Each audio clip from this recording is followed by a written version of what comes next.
যোৱা ৰাতি প্ৰায় ৩টামান বজাত আমাৰ মছজিদৰ বাকচ এটা, এইটো ২ নং গ্লাছৰ বাকচ বুলি কোৱা হয়, হাতীগাঁও চাৰিআলিত মানে সেইটো থাকে।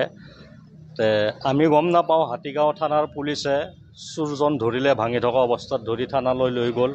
ৰাতিপুৱা আমাৰ মছজিদ কমিটিক জনোৱাত আমাৰ মছজিদৰ সম্পাদক চাহাব আৰু ইমাম চাহাব গৈ থানাত এজাহাৰ দিলে। এজাহাৰ দিয়াত তেওঁক এৰেষ্ট কৰিছে, তেওঁকতো ৰাতিয়ে ধৰিছে, তেতিয়া মানে এৰেষ্ট কৰিলে।